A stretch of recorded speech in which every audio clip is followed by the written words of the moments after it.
야곱에게는 12아들이 있었습니다.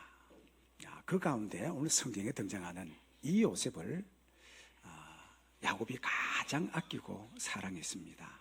왜냐? 자기 4명의 아내 가운데 가장 아끼고 사랑하는 라헬의 첫 아들이요, 노년에 낳았던 아들이기에 어떤 아들보다 너무 이쁘고 사랑했습니다. 그래서 이 아들만은 다른 사람이 입지 못한 채석옷을 제작 지어서 이 아들이 입혔습니다. 근데 여러분, 그래요. 세상 일이. 아버지가 이 아들을 무척 사랑하면 어떻게 해요? 다른 형제들이 이 아들을 시기하고 질투합니다. 자, 거기까지는 좋은데 이 아들이, 이 요셉이 어느 날 꿈을 꿨습니다. 이 꿈 때문에, 꿈 이야기 때문에 오늘 성경에 보니까 형들이 더욱 그를 미워하였다고 성경은 기록하고 있습니다. 그 꿈이 이렇습니다. 밭에서 곡식단을 하나 아름아름 묶었는데 바로 이 요셉의 단은 뻘떡 서고 나머지 10명의 형들의 곡식단이 엎드려 절을 하는 그런 꿈을 꾼 겁니다. 게다가 또 꿈을 꿨는데 해와 달과 11별이 이 요셉에게 절을 하는 이 꿈. 여러분, 시편 105편에 보면 이 꿈에 관한 시편이 나옵니다. 여기서 성경은 어떻게 말하고 있냐면 이 꿈은 하나님께서 요셉에게 주신 말씀이고, 그리고 이 꿈과 비전 통해서 결국 오늘 우리가 성경에서 보게 되는 이 요셉의 이야기가 쭉 펼쳐지게 되는 겁니다. 오늘 저와 여러분, 오늘 우리에게 주신 이 말씀 통해서 새해 첫 주에 우리 가슴 속에 들려주시는 주님의 세미한 음성을 듣는 은혜의 시간 되시기를 주의 이름으로 축복합니다. 자, 첫 번째 꿈은 어떠느냐? 꿈이 없는 사람에게는 아주 비현실적이고, 좀 쉽게 말하면 황당하고 뜬구름 같은 그런 이야기입니다. 7절과 9절에 보면, 제가 성경 읽지 않겠습니다. 이 이야기입니다. 형들의 곡식단이 요셉의 곡식단에 절을 하고, 그리고 해와 달과 11별이 요셉에게 절을 하더이다. 여러분, 이 꿈이라고 하는 게 듣는 사람 입장에서는 좀 비현실적이고, 때로는 황당하고, 때로는 뜬구름 잡는 그런 이야기가 바로 이 꿈 이야기입니다. 왜냐?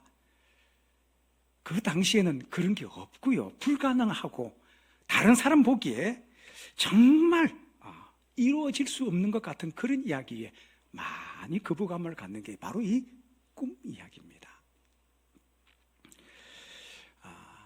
그런데 알고 보면요, 세상에 놀라운 일들은 이 꿈꾸는 사람 통해서 새로운 일들이 하나씩 이루어진다는 사실입니다.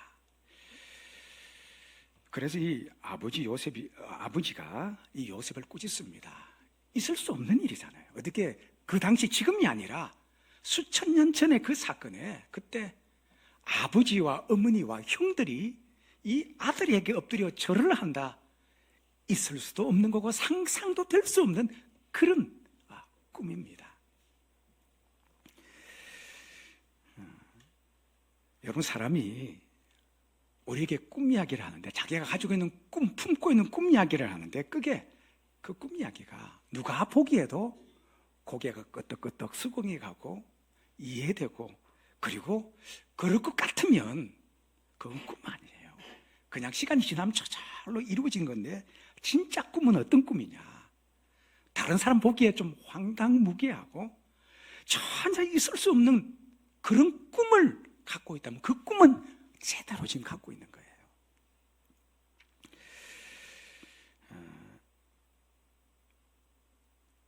여러분, 지금 요셉이 갖고 있는 이 두 가지 꿈,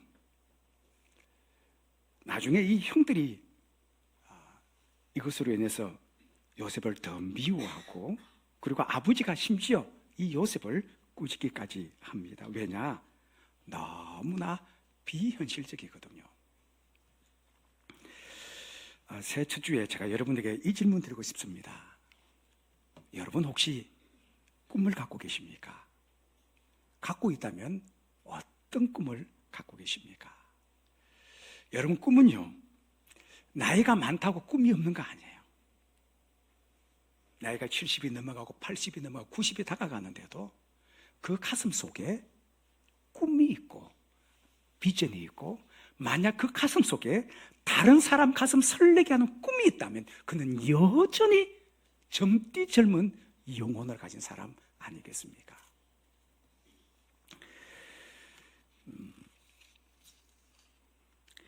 저는 하나님께서 세우신 이 귀한 재단 속에 꿈꾸는 사람들이 많이 나오기를 주님의 이름으로 축복합니다. 어떤 꿈이냐? 자기 분야에서 최고가 되는 꿈 꾸는 사람 많이 나오기를 바라고, 그리고 그 분야에서 가장 돈 많이 버는 꿈꾸는 사람, 다른 사람에 베풀고 나누고 잘 섬겨서 다른 사람이 그 이름만 들으면 고개가 숙여질 수 있는, 다른 사람의 꿈과 위로를 줄 수 있는 이 꿈을 갖고 있는 꿈의 사람들이 많이 나오기를 주의 이름으로 축복합니다. 왜냐? 여러분, 성경은 우리에게 말씀하시길 꿈이 없는 백성, 비전과 계시가 없는 백성은 망한다 그랬습니다. 왜냐?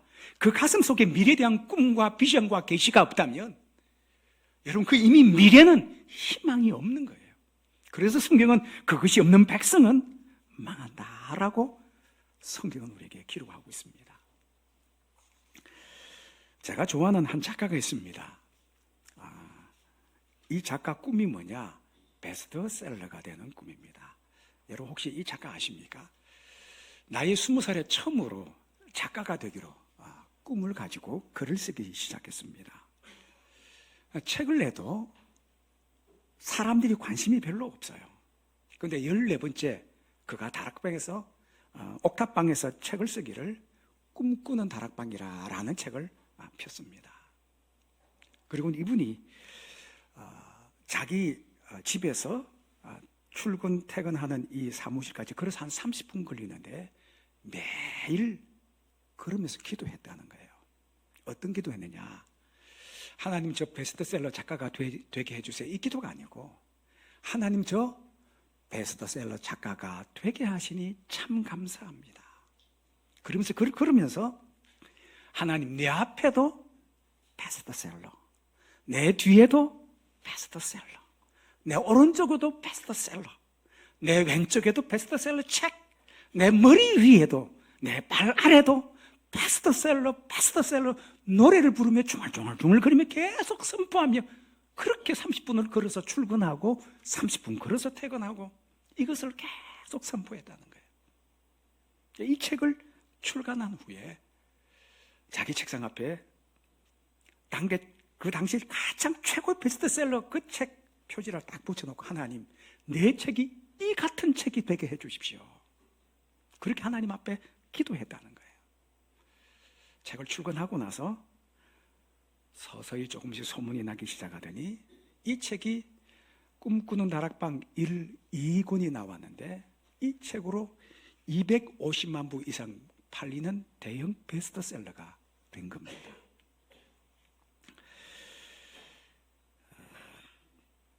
여러분, 새해 첫 주에 제가 여러분에게 이 말씀 드리고 싶습니다. 우리 하영교회 하나님의 백성들 가슴 속에 여러분 꿈을 품으십시오.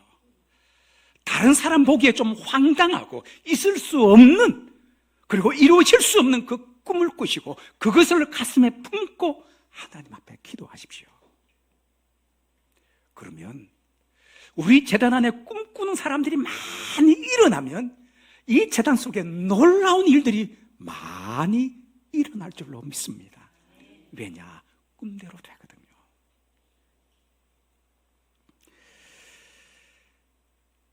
여러분, 다른 사람이 내 꿈 이야기 들을 때 좀 황당하고 비현실적이고 뜬구름 잡는 그런 이야기라면 그 꿈을 가슴속에 잘 가진 겁니다. 할 수만 있으면 훨씬 더 크고 더 놀라운 여러분 꿈 꾸시는 여러분 되시기를 주의 이름으로 축복합니다. 자, 둘째로는 이 꿈을 품는 사람, 꿈을 가진 사람의 특징이 뭐냐?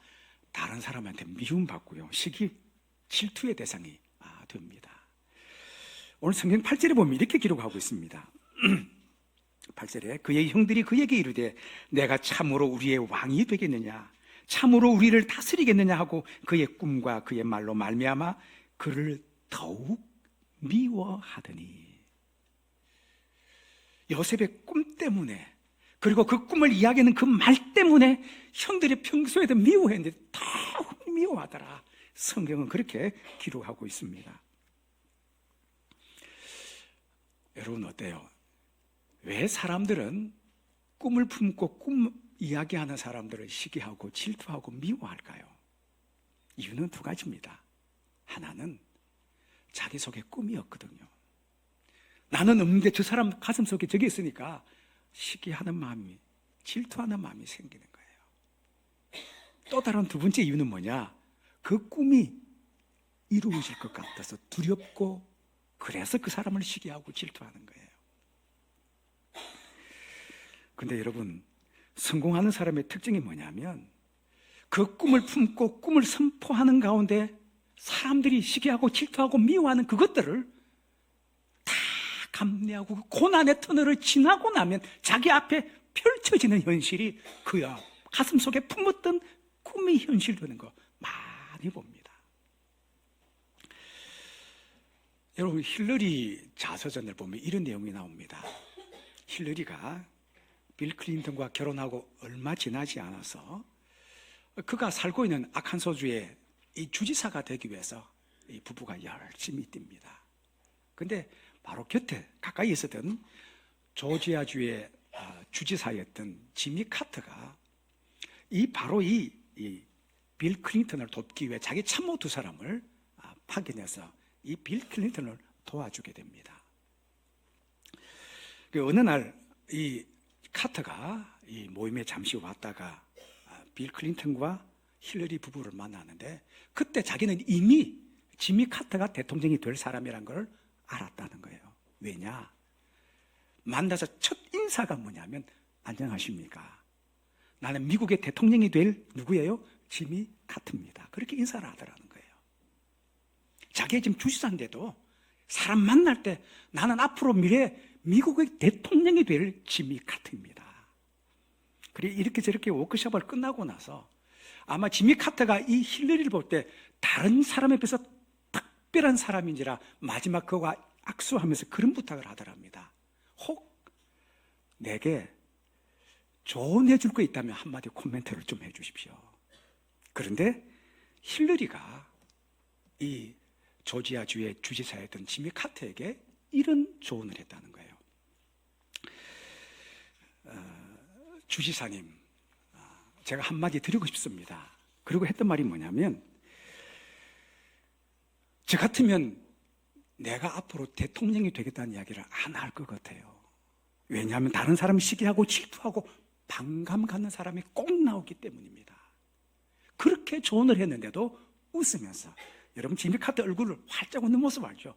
그렇게 웃으면서 하는 이야기가 그래도 나는 미국 대통령이 될 겁니다. 그랬다는 거예요. 여러분, 지미 카터와 힐러리 두 사람의 차이점이 뭔지 아십니까? 다른 사람은 시기하고 질투하고 미워함에도 불구하고 지미 카터는 나는 앞으로 미국의 대통령이 될 사람입니다. 나 그런 사람입니다. 내 미국 대통령이 될 지미 카터입니다라고 인사를 하는데, 힐러리는 그때부터 어떤 생각했느냐? 자기가 가슴으로 그 꿈을 갖고 있더라도 선포하면 사람들이 나를 시기하고 질투하고 미워할 것이기에 꼭꼭 가둔 거예요. 한 사람은 대통령에 당선됐고 한 사람은 대통령에서 낙선했습니다. 여러분, 꿈꾸는 사람은 다 겪습니다. 다른 사람의 시기, 질투, 미움 다 겪습니다. 그런데 오늘 11절에 보니까 바로 그의 아버지 야곱은 그 아들을 꾸중했지만 다른 한편으로 그의 말을 가슴에 잘 간직했다는 거예요. 왜 야곱은 이 요셉의 꿈 이야기를 흘려듣지 않고 가슴에 다 묻어두었을까요? 그의 아버지여서 그랬을까요? 아니요. 왜냐? 야곱도 자기의 꿈을 이루었던 과거가 있는 사람이거든요. 여러분 기억하십니까? 야곱이 젊었을 때 형에게 팥죽 한 것으로 장자의 직분 딱 훔치고 나중에 도망가게 되잖아요. 삼촌이 있던 밧단 아람으로 도망갈 때 그가 지팡이 하나 짚고 터벅터벅 길을 가다가 해가 지고 바로 그곳에 돌베개 베고 노숙하며 잠들 때 밤에 꿈에서 하늘이 확 열리고 하늘에서 여러분 사다리가 내려오고 그게 천사들이 오르락 내려간 중에 하나님의 음성이 그에게 찾아옵니다. 야곱아, 내가 너와 함께 하겠다. 내가 어디를 가든지 너를 지키며 반드시 너를 이곳으로 돌아오게 하겠다. 여러분, 그리고는 이 야곱이 꿈에서 깨어나서 그 돌을 세워 베델이라, 하나님의 집이라 그랬습니다. 그리고는 내가 하나님께서 반드시 갔다가 다시 돌아오게 되면 내가 하나님 앞에 이 약속을 지키겠습니다 하고 그가 하나님 앞에 서원했어요. 그리고 20년이 흘렀습니다. 20년이 흘러 돌아오고 나서 에서와 만났을 때 그가 에서에 했던 아주 유명한 말이 있습니다. 내가 지팡이만 짚고 요단을 건넜더니 이제는 2때나 이루었나이다.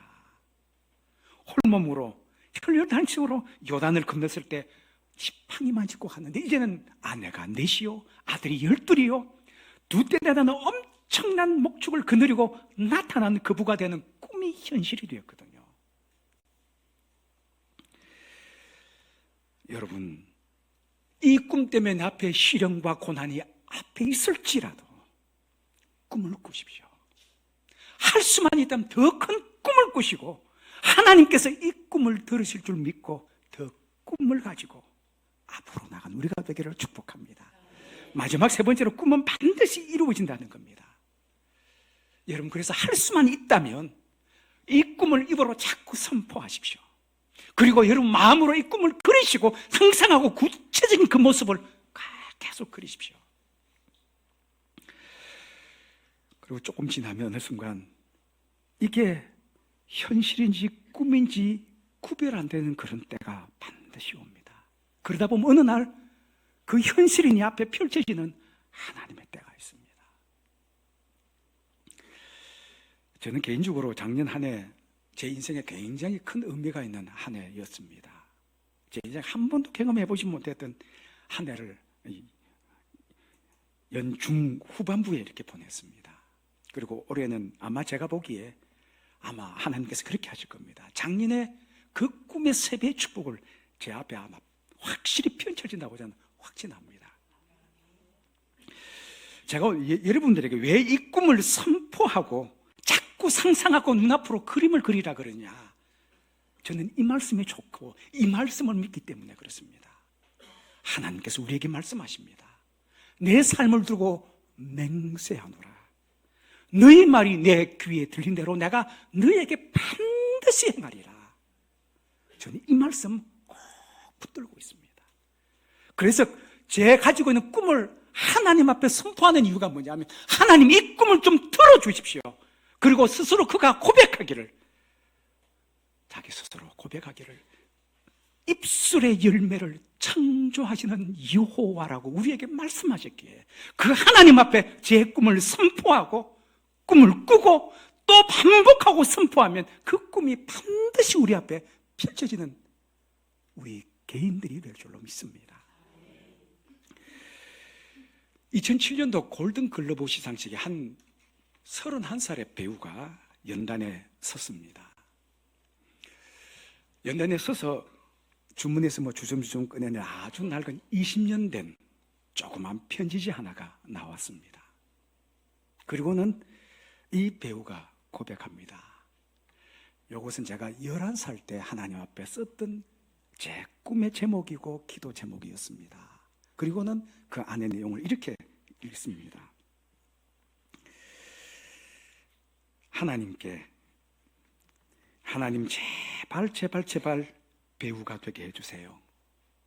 그리고 영화 장면 가운데 가장 이쁠 때 내 얼굴이 쫙 나오게 해주시고 화장 이쁘게 잘해서 그때 아마 제일 이뻤던 사람이 올리비아 뉴턴 존이 했던 모입니다. 나 저런 사람 되게 해주세요. 그리고 마지막에 추신이 이것입니다. 하나님, 디카프리오 그 배우랑 키스하는 장면도 추가해 주세요. 그리고 마지막 기도 제목이 뭐냐? 마지막까지 언제나 배우가 되겠다고 싶어하는 그 꿈만은 변치 않게 해주세요. 다시 한번 볼까요? 바로 이 배우입니다. 케이트 윈슬렛. 11살 때 꿨던 이 꿈이 31살에 연단했어서 그가 고백하기를, 내가 11살 때 하나님 앞에 꿈을 꾸고 기도했던 그 디카프리오와 함께 키스하는 신 추가해 주세요. 그가 바로 타이타닉의 여주인공 윈슬렛이었습니다. 저는 죽을 때까지 포기할 수 없는 제 믿음 하나 있습니다. 하나님 살아계십니다. 그런데 그 하나님이 우리의 말하는 거 다 듣는다는 사실입니다. 더더욱 우리가 가슴으로 품고 있는 우리의 꿈과 비전과 우리의 미래를 하나님 앞에 선포하고 그리고 상상할 때 하나님께서 그걸 다 받으시고 우리 앞에 펼쳐지는 하나님의 역사가 우리 모든 사람들에게 일어날 것입니다. 이 재단 가운데 요셉처럼 미래를 꿈꾸고 가슴에 품고 미래를 날 설계하는 하나님의 사람들이 많이 나오기를 주의 이름으로 축복합니다. 기도하시겠습니다.